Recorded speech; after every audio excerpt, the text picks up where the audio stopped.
তাহলে একদম একদম ঠিক।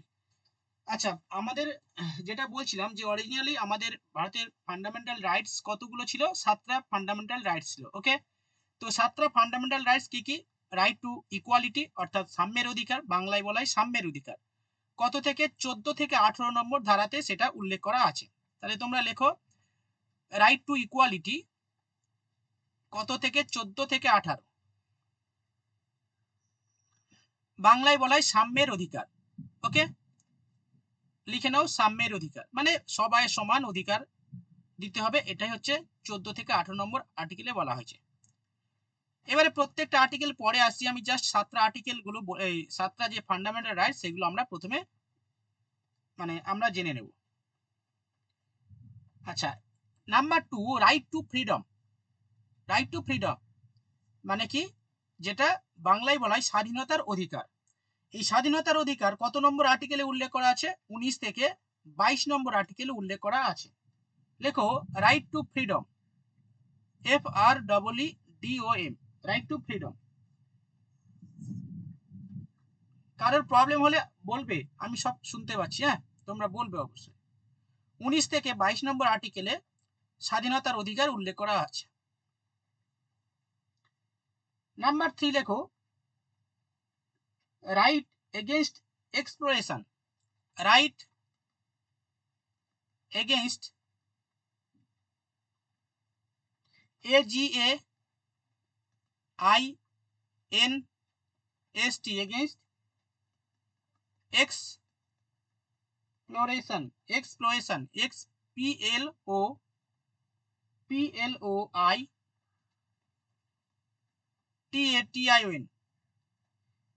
কত নম্বর আর্টিকেল? আর্টিকেল লেখো 22 থেকে, সরি 22 না, 23 থেকে 24। বাংলায় বলা হয় শোষণের বিরুদ্ধে অধিকার। বাংলায় বলা হয় শোষণের বিরুদ্ধে অধিকার।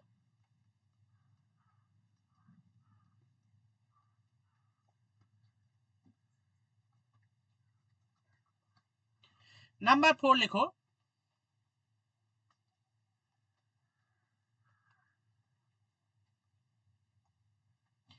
Number 4, right to freedom of religion. Right to freedom of religion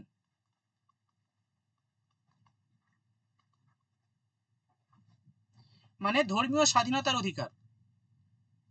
25 থেকে 28। আর্টিকেল কত? আর্টিকেল 25 থেকে 28 নম্বর ধারাতে উল্লেখ করা আছে রাইট টু রিলিজিয়ন অর্থাৎ ধর্মীয় স্বাধীনতার অধিকার। বাংলায় লিখে নাও ধর্মীয় স্বাধীনতার অধিকার। নাম্বার 5 লেখো culture and educational rights. Cultural and educational rights. বাংলায় বলা হয় শিক্ষা এবং সংস্কৃতির অধিকার।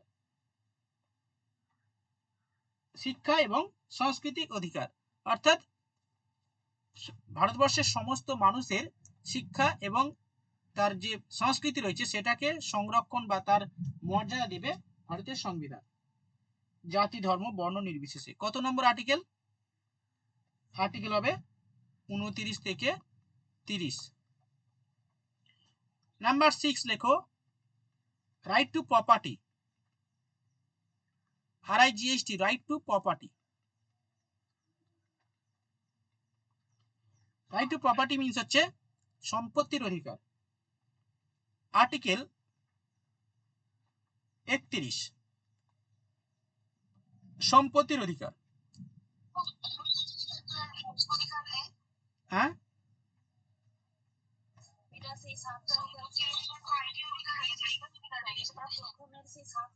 প্রথমে 7টা লেখাচ্ছি এখন, যেহেতু প্রথমে 7টা লেখাচ্ছি তারপর ডিলিট হয়েছে ওটা পরে লেখাবো। প্রথমে অরিজিনালি যে 7টা ছিল সেটা আমি প্রথমে উল্লেখ করছি, ঠিক আছে? আচ্ছা, 7 নম্বর লেখো right two constitutional remedy. Right two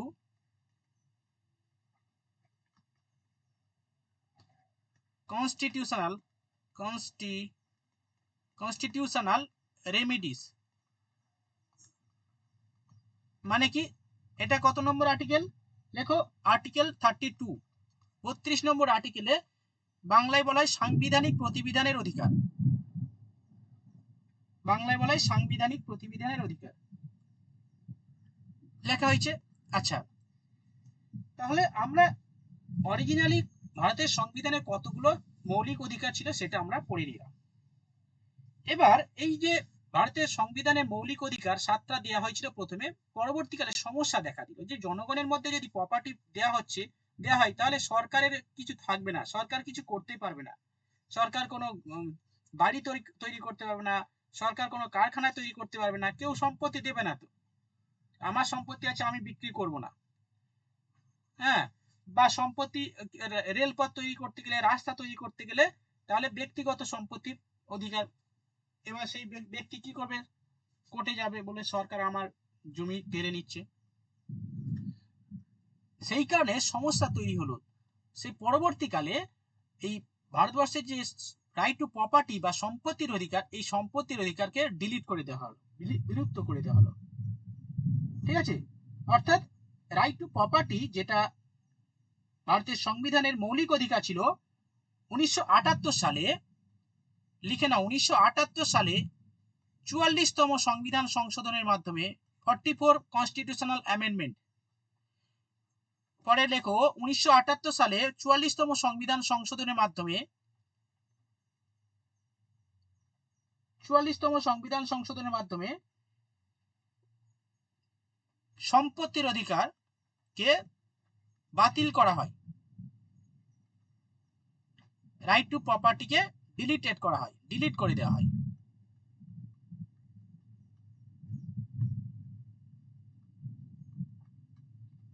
ঠিক আছে, ডিলিট করে দেওয়া হয়, অর্থাৎ ভারতের আর জনগণের আর সম্পত্তির অধিকার বলে কিছু থাকবে না।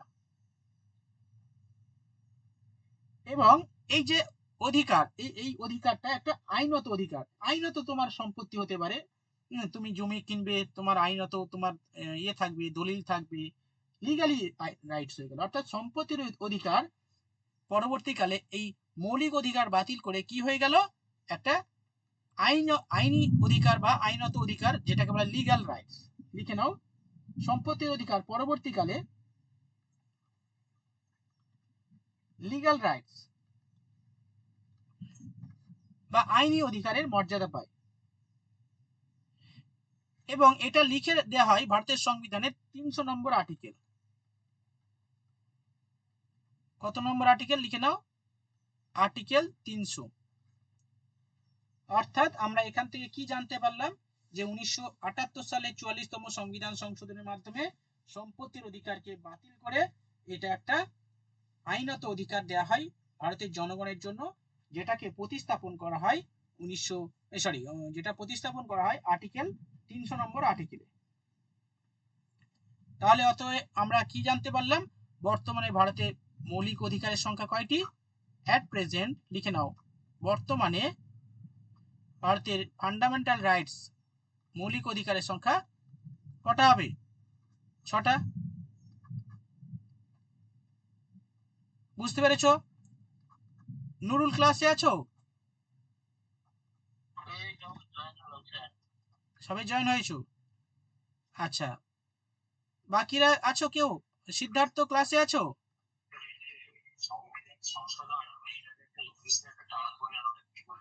হ্যাঁ, কনস্টিটিউশনাল অ্যামেন্ডমেন্ট, কনস্টিটিউশনাল অ্যামেন্ডমেন্ট।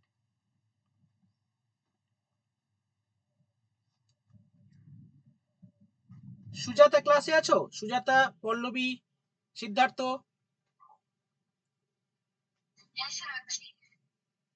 আচ্ছা, বুঝতে পারছো আমার কথাগুলো?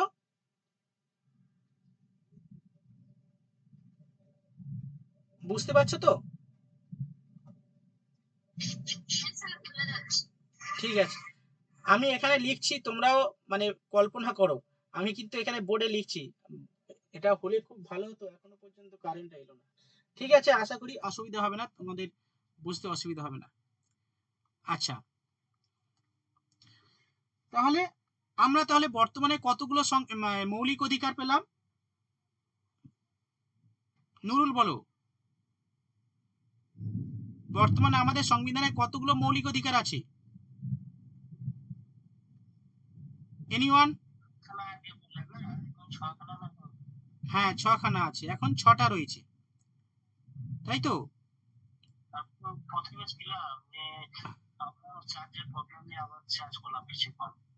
হ্যাঁ, মানে প্রথমে আমাদের সংবিধানে 7টা মৌলিক অধিকার ছিল। একটা মৌলিক অধিকার অর্থাৎ সম্পত্তির অধিকারকে বাতিল করে দেওয়া হয় বর্তমানে, সেই কারণে মৌলিক অধিকারের সঙ্গে 6টা। ঠিক আছে। আচ্ছা সিদ্ধার্থ, তাহলে আমাকে বলো যে কত সালে এই মৌলিক অধিকারকে বাতিল করা হয়?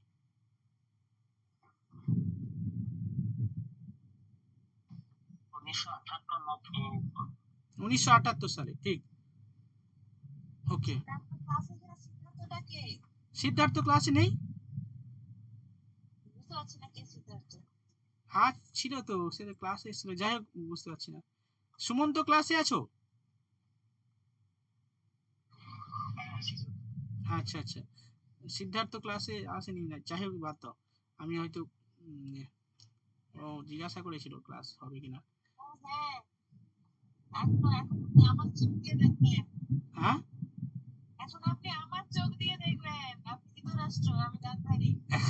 সেটাই সেটাই, আমি ধৃতরাষ্ট্র। ঠিক ঠিক, এক মিনিট। চলো নেক্সট, এবার আমরা সামনে এগোবো। এবার প্রত্যেকটা আর্টিকেল আমরা ধরে ধরে পড়বো। দেখো আর্টিকেল 14, হেডিং কর আর্টিকেল 14। আর্টিকেল 14 কি লেখা আছে লেখো? Equal equally equal protection of law, equal protection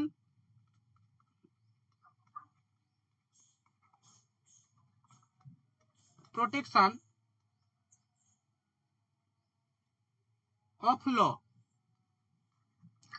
মানে বাংলায় বলা হয় আইনের চোখে সকলের সমান বা সাম্যের অধিকার, লিখে নাও সাম্যের অধিকার। ঠিক আছে, মানে আইনের চোখে সকলের সমান, কাউকে বৈষম্য করা যাবে না। অর্থাৎ 14 নম্বর ধারায় বলা হয়েছে যে মানে আমাদের সংবিধানের প্রত্যেকে সকলের সমান অধিকার রয়েছে। ঠিক আছে, অর্থাৎ সে রাষ্ট্রপতি থেকে শুরু করে প্রধানমন্ত্রী থেকে শুরু করে যে দোষ করবে সবাই সমান অধিকার। বাহ, কারেন্ট চলে এসছে, ভেরি গুড। এখন কাটবে না, একটু পরে কাটবে। হুম, অর্থাৎ এই যে 14 নম্বর আর্টিকেলে, এখানে 14 থেকে 18 নম্বর টোটাল আর্টিকেল রয়েছে, 18টা 14 থেকে 18টা টোটাল আর্টিকেল রয়েছে। তো এখানে 14 নম্বর আর্টিকেলে কি বলা হয়েছে যে সাম্যের অধিকার, অর্থাৎ ইকুয়াল প্রোটেকশন অফ ল, অর্থাৎ সকলে সমান প্রোটেকশন দেওয়া হবে। ঠিক আছে, চলো নেক্সট লেখো ধারা। কত নম্বর ধারা? 15 নম্বর ধারা। ইংলিশে তোমরা লিখে নিতে পারো আর্টিকেল 15। ওকে, আচ্ছা এই 15 নম্বর আর্টিকেলে কি বলা হয়েছে লেখো?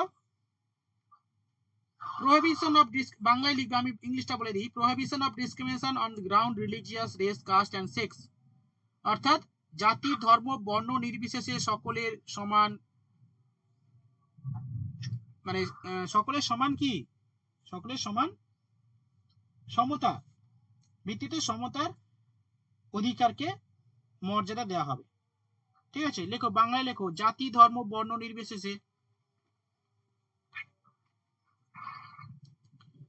জাতি, ধর্ম, বর্ণ নির্বিশেষে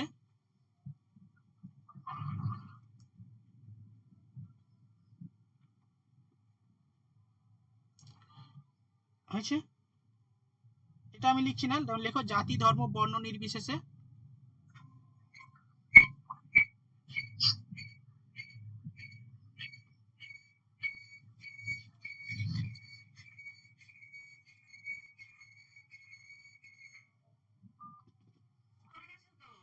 হ্যাঁ হ্যাঁ,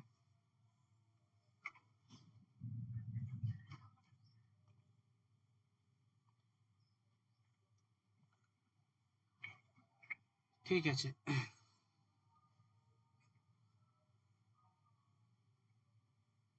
আচ্ছা দাঁড়াও, আমি একটু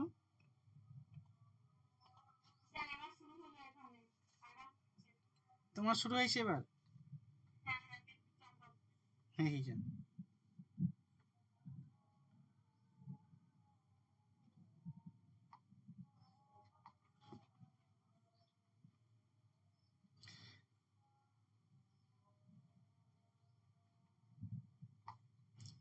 সবাই এসএমএস করেছে, ক্লাস হচ্ছে কিনা জিজ্ঞাসা করছে।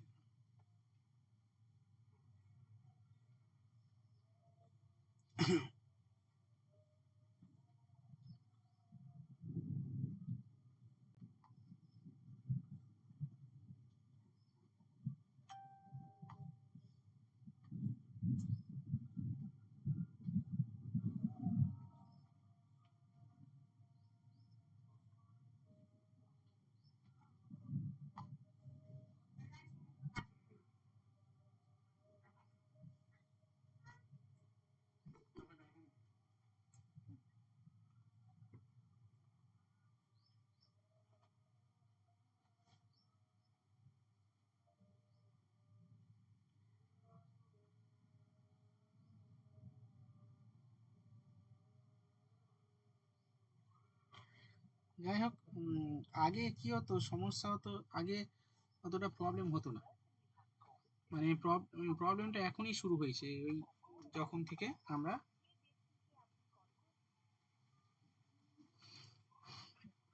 ওয়াইফাইটা নিয়েছি, ফোনে আর ক্লাস হওয়া যায় মানে নিতে পারি না। আচ্ছা, রেকর্ডিং এই রেকর্ডেড ক্লাস, এই রেকর্ডে বলছি স্ক্রিন শেয়ার হচ্ছে তো?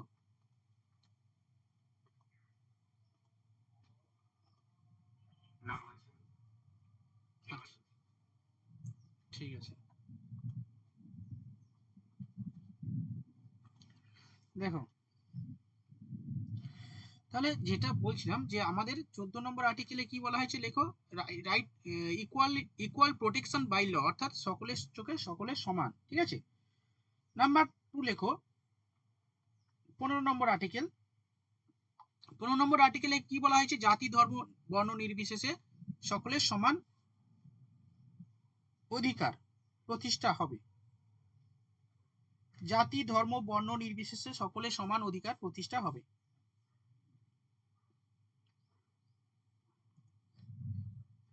হয়ে গেলে বলবে আর্টিকেল 15।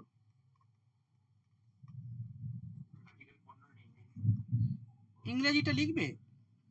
আচ্ছা, ইংরেজি লিখতে গেলে অনেক সময় লাগবে, তবু লিখে নাও, লেখো prohibition of discrimination, prohibition of discrimination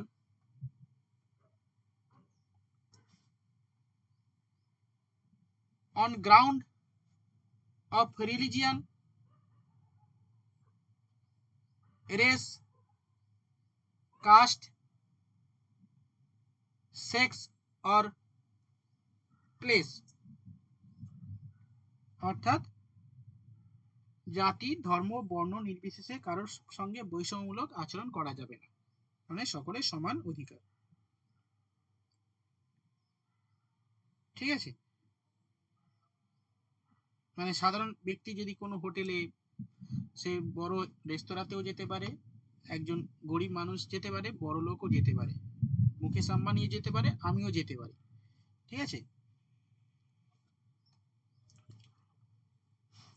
next, সেটাই, বই লেখা কেন, আমি যেতে পারি না? আমার টাকা থাকলে আমি যেতে পারি। বলে দেবে না তো, বলে দেয় না তো যে তুমি, হ্যাঁ হ্যাঁ, সবকিছুতে টাকা যদিও ম্যাটার করে, টাকা ছাড়া কিছু হয় না। তুমি যদি বলো যে মুকেশ আম্বানির অনন্ত আম্বানির বিয়েতে আমি খেতে যাব, তা হবে না কিন্তু, ঠিক আছে। সেখানে খেতে যেতে গেলে আহ, এই যে, যাই হোক, আর্টিকেল 16, এবার লেখো আর্টিকেল 16, 16 নম্বর আর্টিকেল। এখানে কি বলা হয়েছে, 16 নম্বর আর্টিকেলে বলা হয়েছে যে equality of opportunity in matters of public employment, অর্থাৎ সরকারি চাকরির ক্ষেত্রে সকলের সমান অধিকার, যদিও বর্তমান সরকার আমাদের সেই অধিকারটা দেয়নি। যারা চাকরি করে তাদের জন্য 10 নম্বর এক্সট্রা দিচ্ছে, আর যারা চাকরি করে না তাদের 0 নম্বর দিচ্ছে। তাহলে এখানে কি করে হলো, রাইট টু ইকুয়ালিটি যেখানে বলা হয়েছে 16 নম্বর আর্টিকেলে, চাকরির ক্ষেত্রে সকলের সমান অধিকার দেওয়া হবে, আর সুপ্রিম কোর্টে কেস করলে বলছে না ভাই কেস হবে না।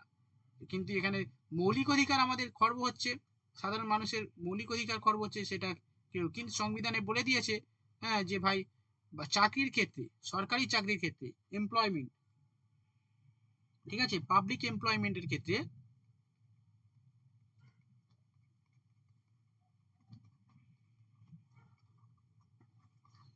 এমইএনটি পাবলিক এমপ্লয়মেন্টের ক্ষেত্রে কোনো রূপ বৈষম্য করা যাবে না, অর্থাৎ equal opportunity, equal opportunity.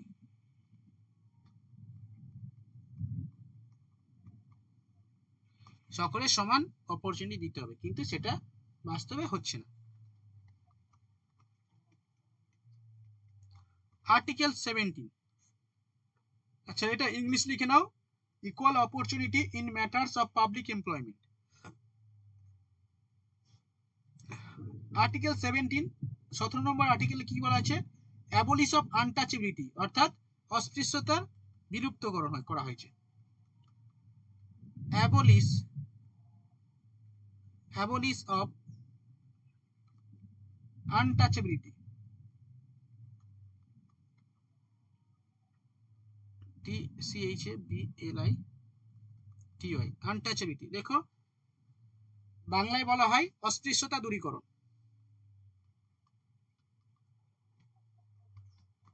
Article 18 abolish of title.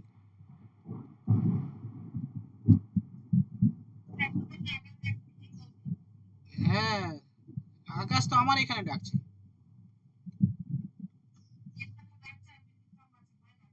ও কিছু হবে না, ছাড়ো। Abolish of title, title abolish, title অ্যাবলিশের কথা বলা হয়েছে।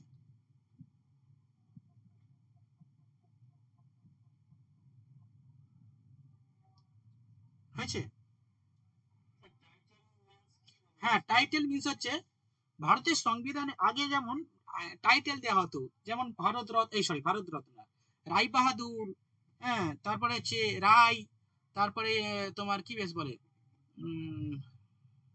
বলো না, হ্যাঁ রাজা, তারপরে ধরো ওই বিভিন্ন খেতাব দেওয়া হতো না, যারা হচ্ছে সরকারের একটু তাবেদারি করতো, সরকারের মানে এখন যেটা বলা হয় চাটা, বিভিন্ন ধরনের ওই চাটা চাটি হয় না, কেউ উপরে চাটছে কেউ নিচে ছাড়ছে, তো ওই আগে ওইটাও হতো, ঠিক আছে, এখন যেমন হচ্ছে আগেও হতো। তারা অর্থাৎ যারা করতো তাদেরকে সরকার একটু উপাধি দিত, মানে খেতাব দিত, এখন যেমন দেওয়া হয়। এখন সরকারের যারা হচ্ছে ওই একটু মানে এ করে আর কি, তেল দেয়, তাদেরকে কি হয় বিভিন্ন ধরনের পুরস্কার দেওয়া হয় না। তার মানে ওই সিনেমার জগতে মহারত্ন, বলো না, সিনেমা জগতে অ্যাওয়ার্ড দেয় না, মহানায়ক উত্তম কুমার, মহানায়ক উপাধি, তারপরে মহানায়িকা উপাধি। হ্যাঁ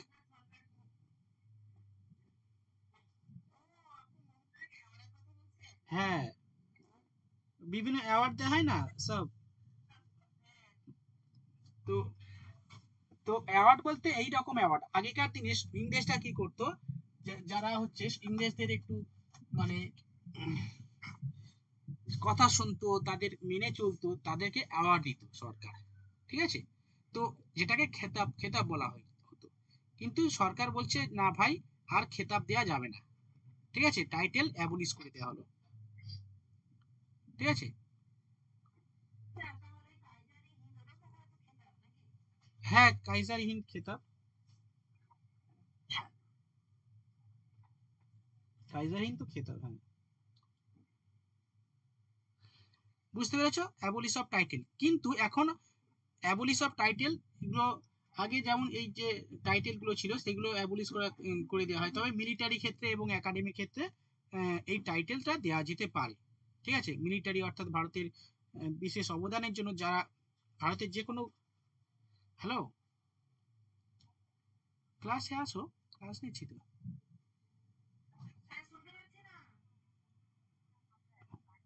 ও আচ্ছা আচ্ছা তুমি sorry, sorry, sorry, ঠিক আছে ঠিক আছে।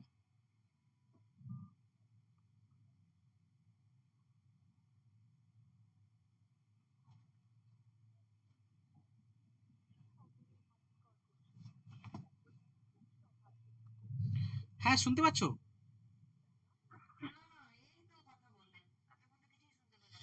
নেক্সট লেখো right to freedom. Right to ফ্রিডমের মধ্যে যেটা ছিল কত নম্বর? 18 হয়ে গেছে, এবার লেখো 19 নম্বর আর্টিকেল।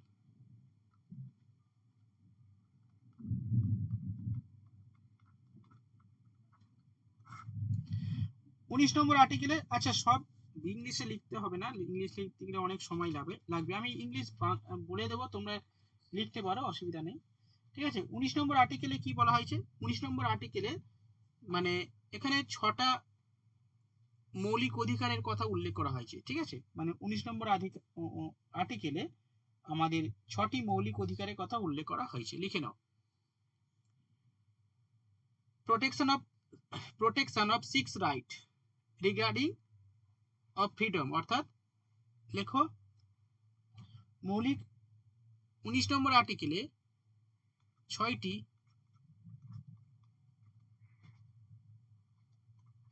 মৌলিক অধিকার এর কথা উল্লেখ করা হয়েছে। এবারে 19-এর 1, 2 করে লিখবে, 19-এর 1, 2, 3 এরকম ভাবে লিখবে। 1 নম্বরটা বলছি, লেখো বাক স্বাধীনতার অধিকার।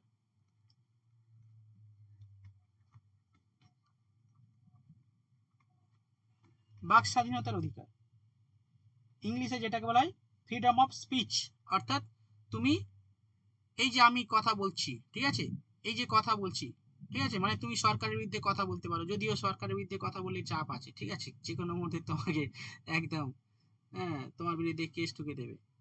সেই কারণে কথা বলার অধিকার আছে, তবে সংযত ভাবে, যদিও এখন অনেকে অনেক কিছু কথা বলে, ঠিক আছে, তবে সেই কথাটা সংযত ভাবে হয় যেন, যাতে এমন কিছু কথা না হয় যেটা সমস্যা তৈরি করে।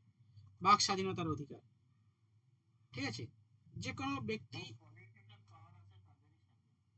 হ্যাঁ, যারা পলিটিক্যাল পাওয়ার আছে তাদের এই বাক স্বাধীনতার অধিকার তো প্রচুর আছে। সাধারণ মানুষের অনেক কিছু কথা বলার থাকলেও বলতে পারে না, কারণ বললেই কেস খেয়ে যাবে। হুম, যাই হোক, 2 নম্বর লেখো, কিন্তু এটা ভারতের সংবিধানে বলে দেওয়া হয়েছে। নেক্সট লেখো ফ্রিডম অফ অ্যাসেম্বলি, মানে সমবেত হওয়ার অধিকার। এই যে আমরা মানে মাঝে মাঝে আন্দোলন হলে কি হয়, মাঝে মাঝে আন্দোলন হলে কোথায় যায়? আন্দোলন করতে যাওয়া হয়, সব পুলিশ টুলিশ মেরে ঠ্যাং ফ্যাং ভেঙে দেয়, ঠিক আছে, তো কিন্তু এটা বেআইনি। হ্যাঁ, ওইটাই তো, স্বাধীনতা নেই তো, স্বাধীনতা নেই আমাদের, কিছুই হয় না। ফ্রিডম অফ অ্যাসেম্বলি মানে সমবেত হওয়ার অধিকার। এই সরকারের বিরুদ্ধে আমরা আন্দোলন করছি, মানে সমবেত হচ্ছি, একসঙ্গে আমাদের দাবি দেওয়া উপস্থাপন করছি, এই যে আন্দোলন করা হয়, এটা কিন্তু আমাদের অধিকার, মৌলিক অধিকার, ঠিক আছে, সংবিধান আমাদের মৌলিক অধিকার দিয়েছে, কিন্তু এখন সমবেত হয়ে কোনো কিছু করলে আবার পুলিশ মারামারি মেয়েরে ঠ্যাং ফ্যাং ভেঙে দেবে, ঠিক আছে। লেখো ফ্রিডম অফ অ্যাসেম্বলি মানে সমবেত হওয়ার অধিকার, ঠিক আছে, সমবেত হওয়ার অধিকার। Next number 3, freedom of association. Freedom of association মানে সভা সমিতি করার অধিকার। 3 নম্বর লেখো ফ্রিডম অফ অ্যাসোসিয়েশন।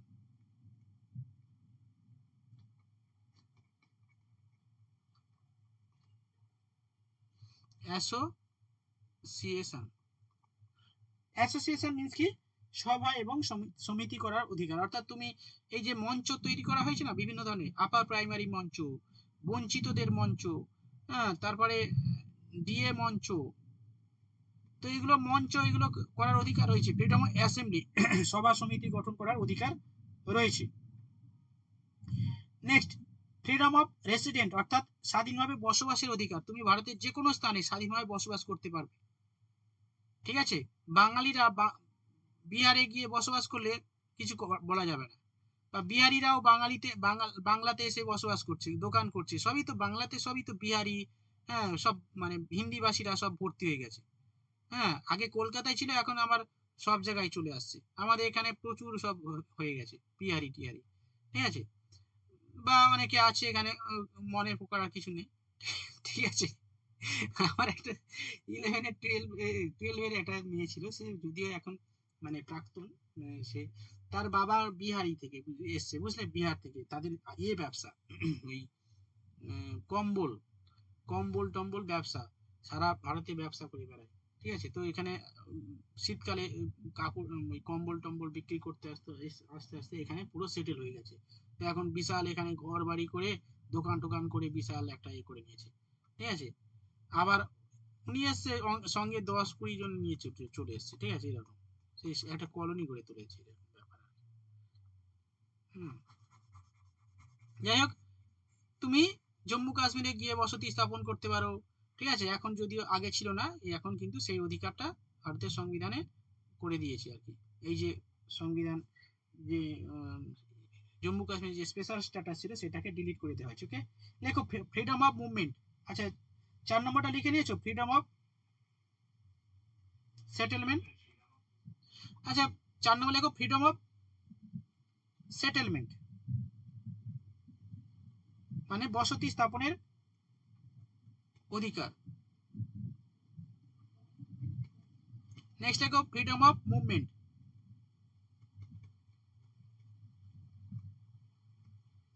মানে তুমি ভারতবর্ষের যে কোনো স্থানে ঘুরে বেড়াতে পারো, কোনো প্রবলেম নেই। তুমি ভারতবর্ষের উত্তর থেকে দক্ষিণে, পূর্ব থেকে পশ্চিমে, যে কোনো স্থানে তুমি ঘুরতে পারো বা যাতায়াত করতে পারো, কেউ কোনোদিন তোমাকে বাধা দিতে পারবে না। তবে পরিচয়পত্র থাকতে হবে, যে তুমি ইন্ডিয়ান নাগরিক, তোমাকে সেটা দেখাতে হবে, পুলিশ ধরলে সেটা।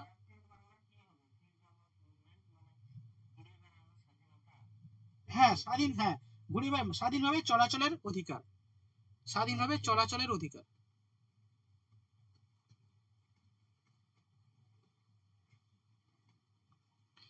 নাম্বার 6 লেখো।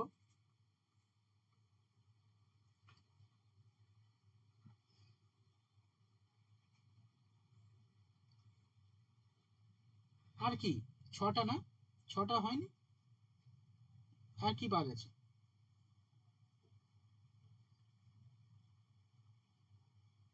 প্রফেশন, প্রফেশন মানে কি, তুমি যে কোনো প্রফেশন, মানে স্বাধীনভাবে জীবিকা অর্জনের অধিকার, লেখো জীবিকা,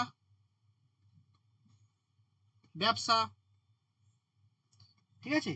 অর্থাৎ স্বাধীনভাবে জীবিকা ব্যবসা থেকে শুরু করে এই সমস্ত করার অধিকার রয়েছে, মানে তুমি কোনো ব্যবসা করলে তোমাকে কেউ বাধা দিতে পারবে না, তুমি যে কোনো কাজ করতে পারো, তোমাকে কেউ বাধা দিতে পারবে না। ভারতবর্ষের যে কোনো স্থানে তুমি ব্যবসা করতে পারো, যে কোনো স্থানে তুমি যে কোনো জায়গাতে তুমি চাকরির জন্য অ্যাপ্লাই করতে পারো, ঠিক আছে। ওই স্বাধীনভাবে, ওই যে যেটাকে বলা হয় তোমার কি গো, freedom of profession, yes freedom of profession. আচ্ছা নেক্সট, এবার তাহলে 19 নম্বরের মধ্যে 6টা এরকম পরীক্ষাতে আসে কিন্তু, ঠিক আছে। 19 নম্বর আর্টিকেলে 6টা আমরা পেয়ে গেলাম। এবার আমরা 6টা আমাদের মৌলিক অধিকার বলে দিয়েছে। এবার চলো 20 নম্বর আর্টিকেল, আর্টিকেল 20।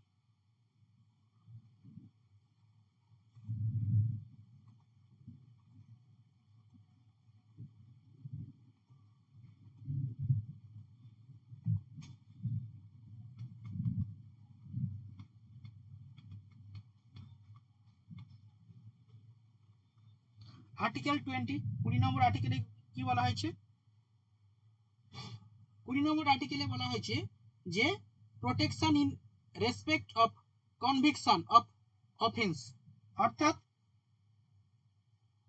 যে অপরাধ ঘটেছে বা যে অপরাধ করা হয়েছে, ঠিক আছে, সেই অপরাধ হচ্ছে সেই সময় অনুযায়ী তোমাকে অপরাধের শাস্তি দিতে হবে, ঠিক আছে। মানে তুমি ধরো কিছু একটা অপরাধ করলে, সেই অপরাধের জন্য তোমার জরিমানা 1000 টাকা হতে পারে, আর 1000 টাকা হতে পারে, আর 2 বছরের জেল হতে পারে, ঠিক আছে, 2 বছরের জেল হতে পারে। কিন্তু সেই সাজাটা দেয়া হচ্ছে কত বছর পরে? 20 বছর পরে দেওয়া হচ্ছে।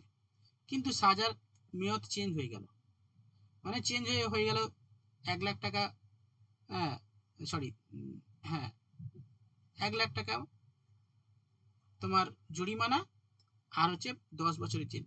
তাহলে করা যাবে না। যেই সময় তুমি অপরাধ করছো সেই সময়ের অনুযায়ী তোমাকে শাস্তি দিতে হবে। ঠিক আছে, এটাই হচ্ছে 20 নম্বর আর্টিকেলে বলা হয়েছে। দেখো, যে সময় অপরাধ ঘটেছে সেই সময়কার নিয়ম অনুযায়ী শাস্তি দিতে হবে।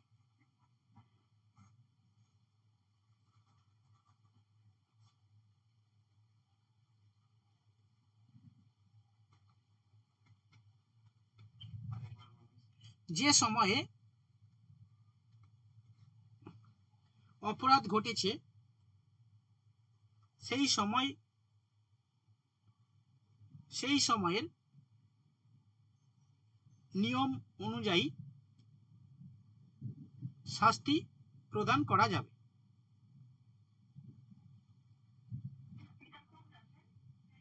হ্যাঁ, 21 এটা একটা লিখে নাও, আর একটা লিখে নাও যে একই অপরাধের জন্য দুবার শাস্তি দেওয়া যাবে না।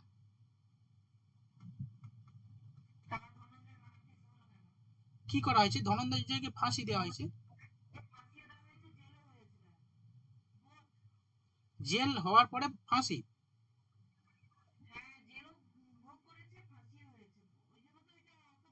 হ্যাঁ হ্যাঁ হ্যাঁ, ধনঞ্জয় কিন্তু ওইসব করেনি, বুঝলে, ওইটাতে অনেক গন্ডগোল আছে।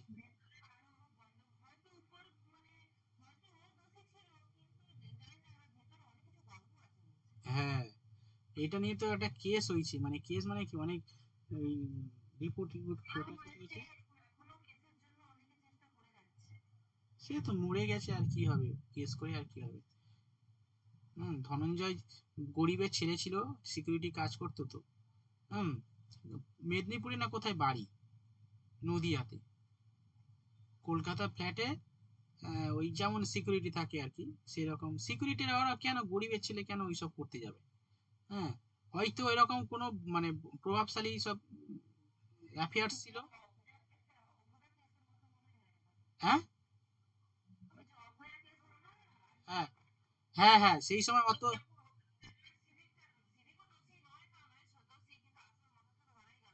হ্যাঁ, হয়তো সেই ওরা ওইসব করে চলে গেছে, করে আর ইয়ে ওর ড্রেস ফ্রেস ওখানে ঢুকে দিয়েছে, দিয়ে ব্যাস কেস খাই দিয়ে চলে গেছে। এরকম ভাবে হয়েছে, নাহলে গরিবের ছেলে ওইসব কাজের জন্য ওইসব গেছে, ওইসব কেন করবে? হ্যাঁ, যাই হোক, ওটা নিয়ে অনেক কথা, গল্প। হ্যাঁ, আর আচ্ছা, 21 আমি এখনো বলিনি কিন্তু।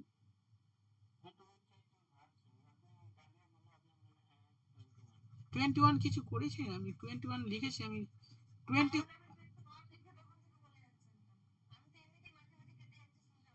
আচ্ছা, 20-তে একটা ছিল ওই যেটা বলে দিলাম যে একই অপরাধের জন্য দুবার, মানে প্রথমে বলেছি যে যে সময় অপরাধ ঘটেছে সেই সময় অনুযায়ী শাস্তি দিতে হবে। নাম্বার 2 হচ্ছে একই অপরাধের জন্য দুবার শাস্তি দেওয়া যাবে না, এটা 20 নম্বর আর্টিকেল। একই অপরাধের জন্য দুবার শাস্তি দেওয়া যাবে না।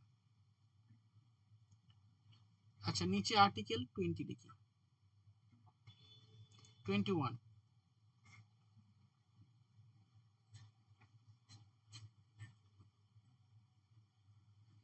লেখো, protection of life,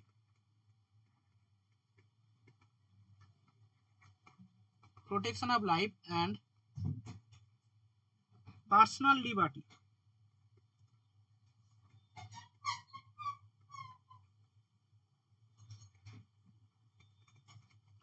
protection of life মানে কি? জীবনের অধিকার। ঠিক আছে, এটাই 21 নম্বরের আর্টিকেলে বলা হয়েছে, অর্থাৎ ব্যক্তিগত যে আমার অধিকার, প্রোটেকশন অফ লাইফ, আমার নিজস্ব জীবন, সেই প্রোটেকশন অফ লাইফ এর কেউ হস্তক্ষেপ করতে পারবে না। ঠিক আছে, মানে ভারতের যে প্রত্যেক নাগরিক রয়েছে, যে বিভিন্ন ধরনের সমস্যা তৈরি হয়, বিভিন্ন ধরনের ধরো কি বেশ বলবো, মানে আমাদের যে ব্যক্তিগত যে অধিকার, গোপনীয়তার অধিকার, ঠিক আছে, সেগুলো কেউ কি করতে পারবে না, হস্তক্ষেপ করতে পারবে না। যেমন কিছুদিন আগে এই সব কেস, এখন সব অনলাইনে যুগ চলে এসছে, অনলাইনে সব চলছে। ঠিক আছে, অনলাইনে হোয়াটসঅ্যাপ থেকে, ফেসবুক থেকে সব অনেক কিছু ফাঁস হয়ে যাচ্ছে, সরকার সব জেনে যাচ্ছে, ঠিক আছে, তখন কি হচ্ছে পার্সোনাল যে ম্যাটার্সগুলো রয়েছে সেগুলো ওপেন হয়ে যাচ্ছে। তাহলে ব্যক্তিগত এই যে হোয়াটসঅ্যাপ বিভিন্ন ধরনের অ্যাপসগুলো এত মানে সিকিউরিটি কেন করছে? সিকিউরিটি না করলে কেউ ইউজ করবে না। আর যদি কোনো অ্যাপসে সিকিউরিটি না থাকে তাহলে তার বিরুদ্ধে কেস করলে সেই কোম্পানি চলে যাবে সারা জীবনের মতো, ব্যান হয়ে যাবে, প্লাস হচ্ছে ক্ষতিপূরণ দিতে হবে। কারণ মানুষের যে পার্সোনাল প্রোটেকশন অফ লাইফ যেটাকে বলা হয়েছে, যে আমাদের ব্যক্তিগত জীবনের অধিকার, সেই ব্যক্তিগত জীবন এর অধিকারটাকে ক্ষুণ্ণ হয়েছে বা ক্ষুণ্ণ করছে, ফলে সেটা মানে সংবিধান এর মৌলিক অধিকার বিরোধী, করা যাবে না, ঠিক আছে। আচ্ছা, এবার লেখো 21-এর এ।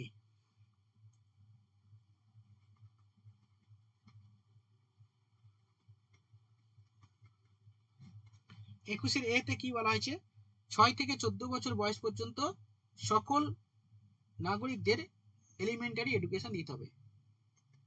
লিখে নাও, রাইট টু এলিমেন্টারি এডুকেশন, এটা important, right to elementary education, okay, অর্থাৎ 6 to 14, 6 থেকে 14 বছর বয়স পর্যন্ত সকলের এলিমেন্টারি এডুকেশন বাস মৌলিক অধিকার দিতে হবে।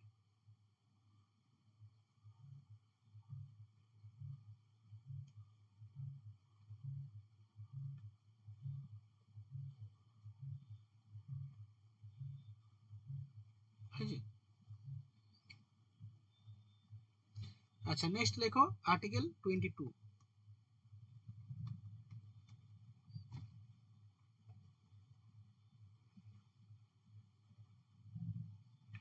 লেখো, কোনো ব্যক্তিকে গ্রেপ্তার করা হলে 24 ঘন্টার মধ্যে আদালতে উপস্থাপন করতে হবে। কোনো ব্যক্তিকে গ্রেপ্তার করা হলে 24 ঘন্টার মধ্যে আদালতে হাজির করতে হবে।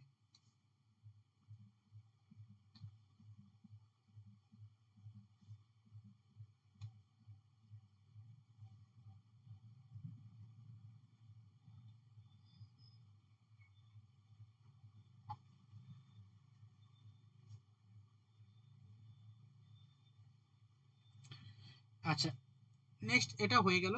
এরপরে চলো শোষণের বিরুদ্ধে অধিকার, 23 নম্বর আর্টিকেল, আর্টিকেল 23।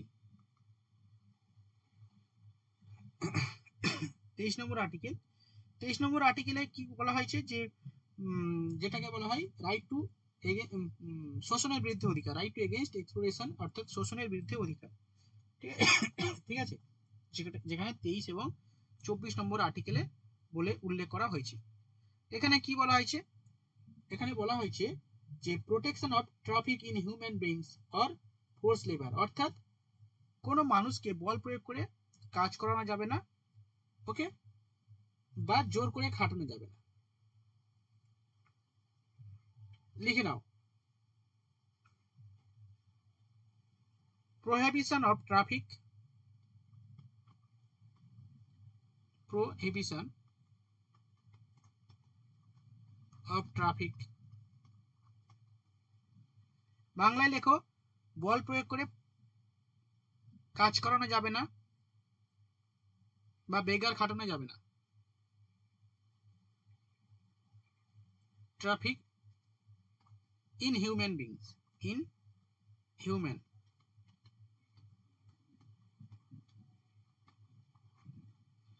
ওকে, এবং ফোর্স লেবার,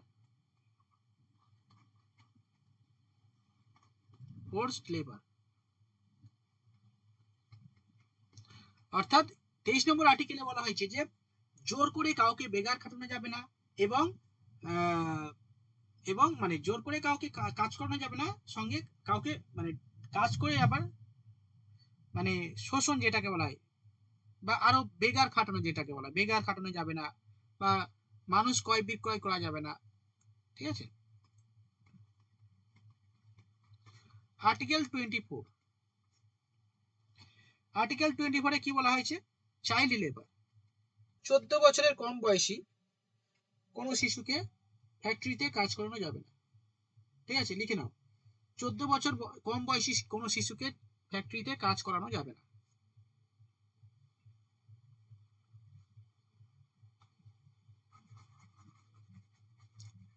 ঠিক আছে, মানে শিশু শ্রমিক, এটা 14 বছরের আগে কোনো শিশুকে কোনো বাবা মা যদি কাজে পাঠায় তাহলে তার বিরুদ্ধে মামলা করলে সে জেল খাটতেও পারে। ঠিক আছে, নেক্সট আর্টিকেল 25 নম্বর আর্টিকেলে কি বলা হয়েছে, যেখানে বলা হয়েছে যে ধর্মীয় স্বাধীনতার অধিকার 25 থেকে 28 নম্বরে যেটা বলা হয়েছে ধর্মীয় স্বাধীনতার অধিকার। প্রথমে 25 নম্বর আর্টিকেলে কি বলা হয়েছে, এখানে বলা হয়েছে যে এখানে পেশা জীবিকা গ্রহণের ক্ষেত্রে ধর্ম কোনো বাধা হয়ে দাঁড়াবে না। ঠিক আছে, মানে তুমি স্বাধীনভাবে তোমার ধর্ম আচরণ করতে পারো, ভারতবর্ষের যে কোনো স্থানে তুমি স্বাধীনভাবে ধর্ম আচরণ করতে পারো। ঠিক আছে, লিখে নাও, সহজভাবে লিখে নাও। ভারতের যে কোনো স্থানে স্বাধীনভাবে নিজ ধর্মাচরণ করতে পারবে, ধর্মীয় স্বাধীনতার অধিকার দেওয়া হয়েছে।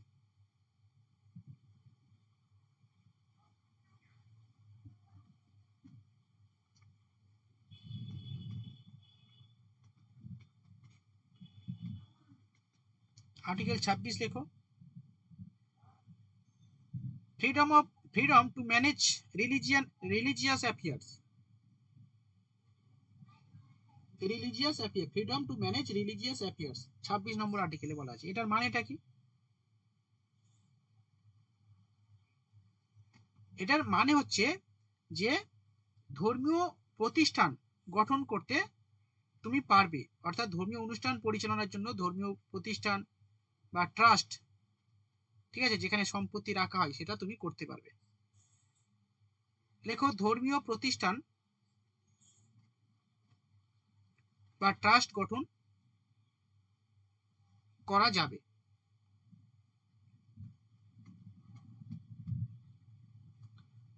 freedom to manage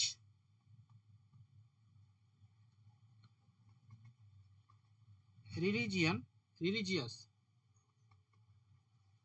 affairs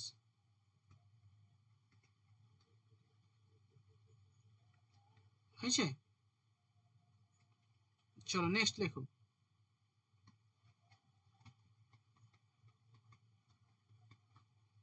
article 27। Article 27 এ কি বলা হয়েছে, এখানে বলা হয়েছে যে মানে তোমাকে স্বাধীনতা দেওয়া হয়েছে ট্যাক্স, মানে ধর্মীয় আচরণের ক্ষেত্রে কেউ যদি জোর করে ট্যাক্স চাই বা জোর করে টাকা চাই সেটা তুমি নাও দিতে পারো। ঠিক আছে, অর্থাৎ ধর্মীয় আচরণের জন্য জোর করে চাঁদা আরোপ করা যাবে না, যে এরকম আমার এখানে একটা পূজা হচ্ছে আমাকে টাকা দিতে, মানে প্রচুর টাকা দিতে হবে, এটা করা যাবে না, কিন্তু এটা হয়। ঠিক আছে, লেখো, ধর্মীয় ক্ষেত্রে জোর করে চাঁদা আরোপ করা যাবে না।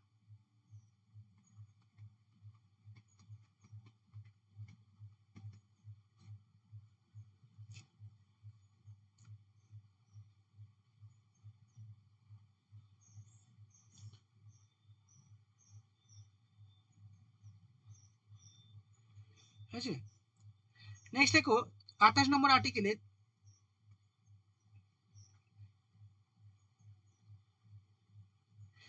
28 নম্বর আর্টিকেলে বলা হয়েছে যে freedom from attending religious instruction বা worship in a certain educational institution, অর্থাৎ শিক্ষা প্রতিষ্ঠানে ধর্মীয়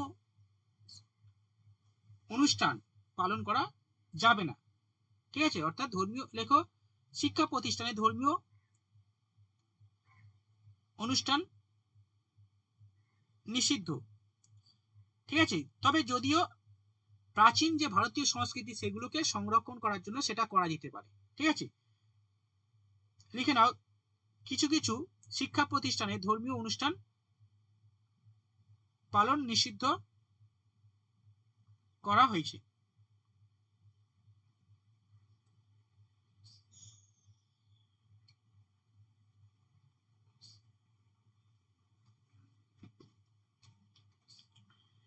এরপরে চলো 29 এবং 30 আর্টিকেল। আর্টিকেল 29 কি বলা হয়েছে দেখো, আর্টিকেল 29 বলা হয়েছে protection of language, script and culture of minorities. দেখো সংখ্যালঘুদের স্বার্থ রক্ষা, সংখ্যালঘুদের স্বার্থ রক্ষা ড্যাশ দিয়ে লেখো ধর্ম, ভাষা, সংস্কৃতি।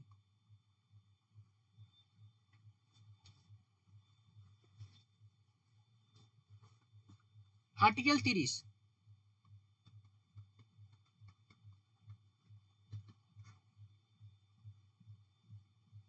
ধর্ম, ভাষা এবং সংস্কৃতি। আর্টিকেল 30 আর্টিকেল 30 কি বলা হয়েছে, এখানে বলা হয়েছে মাইনরিটিস যারা রয়েছে অর্থাৎ সংখ্যালঘু যারা রয়েছে তারা শিক্ষা প্রতিষ্ঠান স্থাপন করতে পারবে। Minorities right two minorities to establish and administrate education institution, অর্থাৎ সংখ্যালঘু সম্প্রদায়রা কি করতে পারবে, শিক্ষা প্রতিষ্ঠান স্থাপন করতে পারবে। ঠিক আছে, চলো লেখো সংখ্যালঘু সম্প্রদায় শিক্ষা প্রতিষ্ঠান স্থাপন করতে পারবে।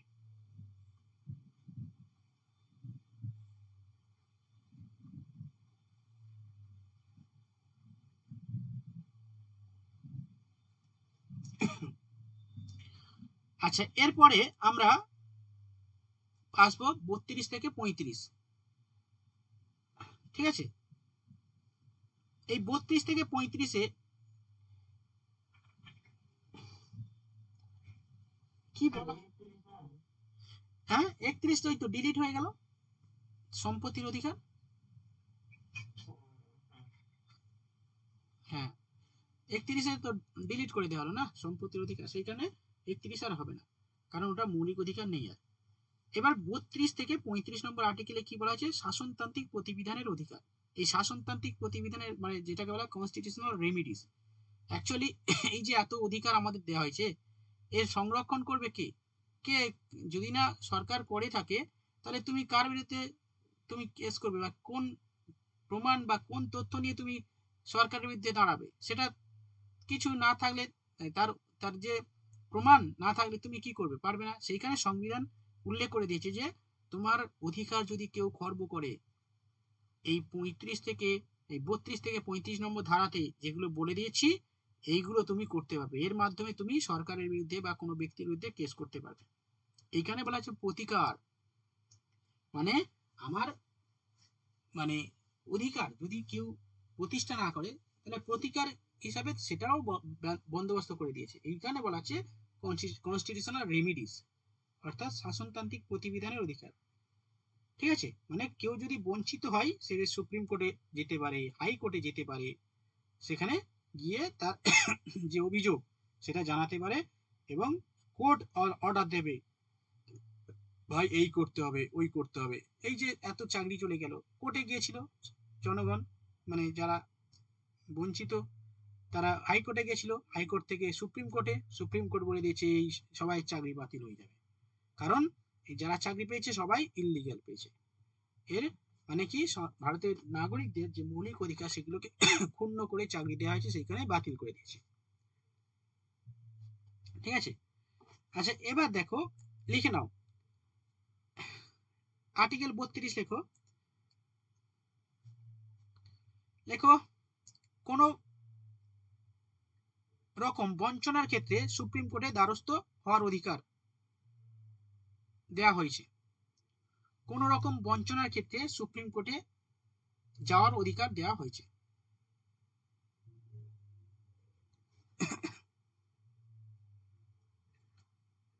দাঁড়ি প্যারা চেঞ্জ করে লেখো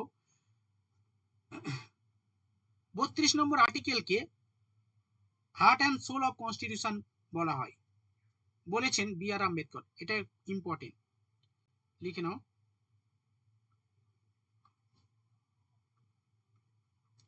32 নম্বর আর্টিকেলকে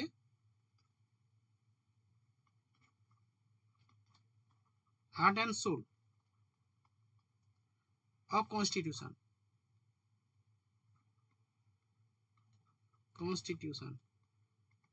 ইনভাইটেড করার মধ্যে কে বলেছে? B R Ambedkar. লিখে নাও। তারপর লেখো 5টি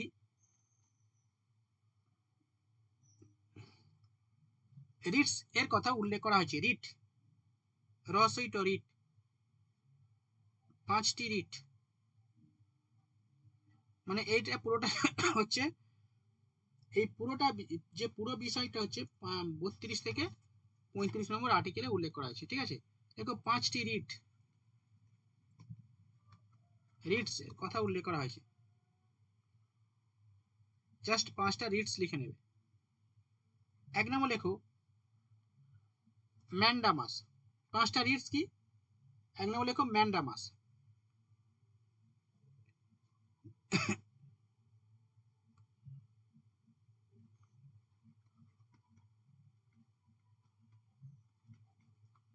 ম্যান্ডামাস মানে পরমাদেশ।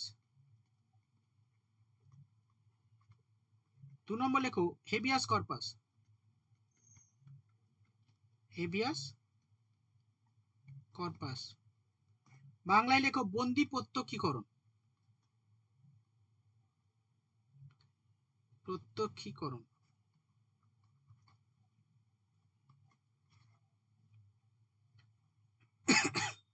3 নম্বর লেখো প্রোহিবিশন। প্রোহিবিশন, বাংলা বলা প্রতিষেধ।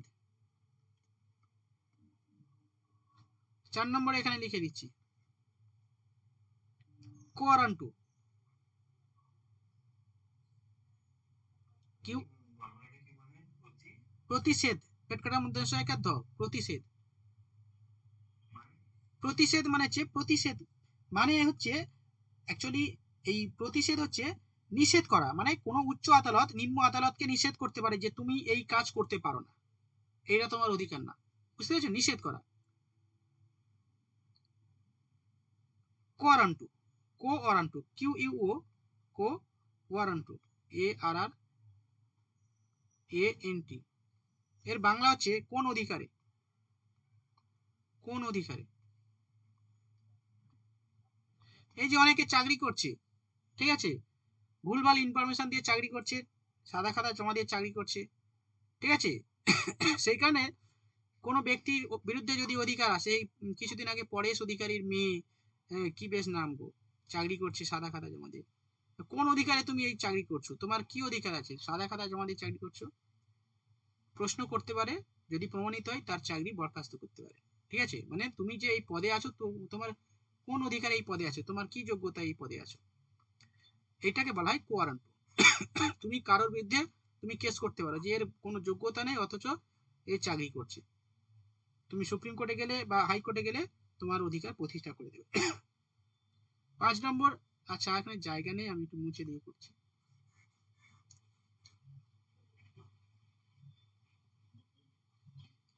সার্টিরিওর,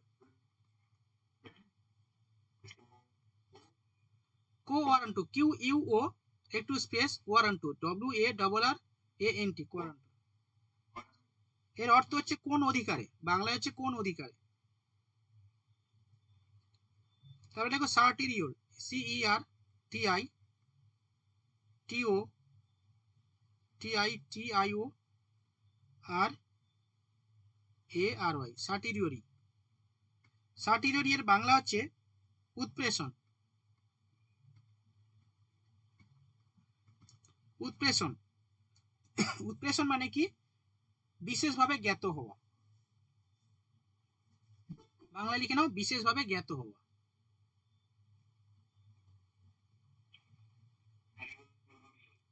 বিশেষভাবে জ্ঞাত হওয়া মানে গয়জভালা, মানে জ্ঞান থেকে জ্ঞাত। ঠিক আছে, বিশেষভাবে জ্ঞাত হওয়া মানে এটা কি? এখানে হচ্ছে নিম্ন আদালতে কোনো বিচার যদি চলতে থাকে, ঠিক আছে, চলাকালীন তুমি সেই বিচারটা, তুমি যদি মনে করো যে এখানে আমার বিচার হবে না, তুমি নিম্ন আদালত থেকে উচ্চ আদালতে তুমি ট্রান্সফার করতে পারো। ঠিক আছে, এই হলো 5টা রিটস। প্রথমে যেটাকে বলা হয়েছে ম্যান্ডামাস। ম্যান্ডামাস মানে আদেশ, আমরা আদেশ দিচ্ছি, মানে কোনো উচ্চ আদালত বা কোনো উচ্চ প্রতিষ্ঠান, স্পেশালি আদালত দেয় যে কোনো উচ্চ আদালত। সার্টিরিওরি, সার্টিরিওরি এখানে বলা হলো যে নিম্ন আদালতে চলাকালীন কোনো বিচার উচ্চ আদালতে অর্পণ করা যেতে পারে।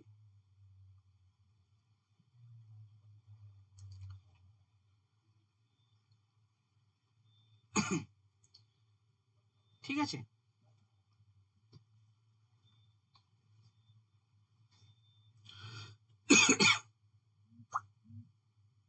ঠিক আছে, এই পার্টটা মোটামুটি কমপ্লিট হয়ে গেল। ওকে, পরের দিন আবার নতুন একটা পার্ট ধরবো। ঠিক আছে সুমন্ত।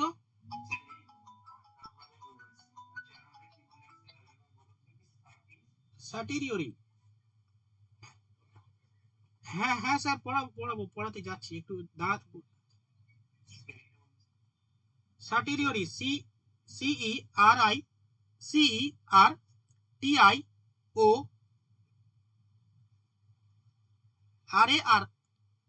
সার্টিরিওরি। ঠিক আছে, নুরুল লিখেছো, পল্লবী লিখেছো? তুমি পল্লবী নোটসটা আমাকে একটু দিও তো, কারণ অনেকে আমাকে নোটসটা চাইবে বা চেয়ে গেছে অলরেডি। ঠিক আছে, ওকে ওকে, চলো বাই, আজকে রাখছি। আর কালকের এই পলিটির এক্সাম হবে, আজকের ওই এর এক্সাম হবে, ওই যেটা কালকে কিছু ম্যাথ করিয়েছি ওই কিছু অঙ্ক দেবো। ঠিক আছে, আর চলো বাই।